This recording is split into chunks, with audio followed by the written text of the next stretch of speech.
Yeah. Hello, everybody. Good morning, good day, good night, whatever it is for you.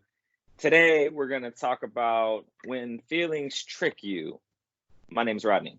And I'm Keith, and this is the More in Common Cat Daily Chronicle, where we chronicle our journey to get where we're going, really just about leaving that video diary for our daughters to hopefully learn from as we've gone through this process. And then, of Right. course, we love the idea of building community around it. So, ask questions. All right. So, look, we're going to talk about feelings, something we're probably going to do a little bit more in general. But we actually tried to shoot this earlier, and I was in a horrible place. And part of it was I didn't want to talk about my feelings because Mm, it has been and it continues to be a journey and a struggle for me to connect yeah. with my feelings and understand them and honor them. So the idea, Keith, you had was to talk about when feelings go Go awry, or like awry. when Yeah, following them lead you down the wrong path. So like what are you that's right. thinking? Yeah, like I think it's an important component where, and I don't know, maybe this is my historical context of, I mean, you said it in one of our prior videos, like we're too, as men, we're taught not to think about our feelings, let alone trust them in decision making, right? We even as professionals, man or woman, we're taught to think logically about things.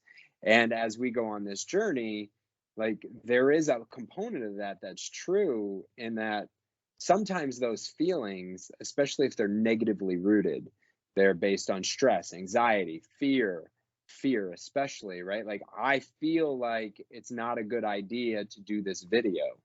Why, right? And that feeling alone could then prevent me from doing something that I should do, Hmm. or that feeling may make me do something because our feelings, our common sense, our reflections are often based on our life experiences, right? So if something didn't go well, even though it was a good feeling and we wanted to do it then, it may give us a feeling that will prevent us from doing it in the future, right? So Which, real quick on that, is interesting because you said like we're taught to not honor the feelings yeah, and yet make logical decisions. And the logical thing would be to use all of the information at your disposal to make the best decision, including a feeling like yeah, what's coming up in a yeah, situation. yeah. But yeah, keep Yeah, going. so I think, there are times where we could easily say my instinct is telling me to do something, and that instinct is to punch someone in the face, right? Like I may not want to honor that feeling, That might right? not be the I best way to might go might about not it. be the best. I might need to let logic override it. Whereas if I'm so reactionary to my feelings, it may cause me to do something stupid. Hmm. And so the whole point in that is, it's the emphasis on feelings as a data point, but it's an important Emphasis. one, and it's an important one to consider. And it's something that I've always erred on the side of don't use your feelings, because if you do, it's just going to make you do something impulsive, when the reality is it is a strong data point that could consider maybe 50% of the decision, right? It's not a small one to Well, ignore. and I think whether or not you realize you're honoring your feelings, that they're playing a part in the decision.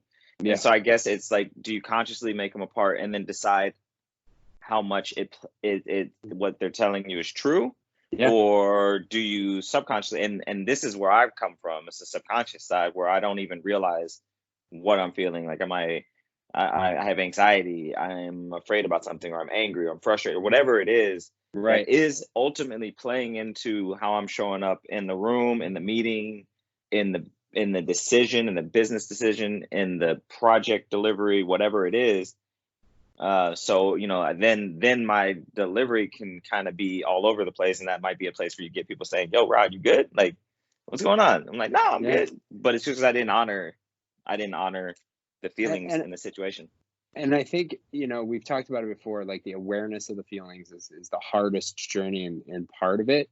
But like the concept of honoring feelings, it is just as important to acknowledge the fact that they can steer you in a wrong direction. Oh, for But sure. being aware of them is, as a decision making component, is the important part.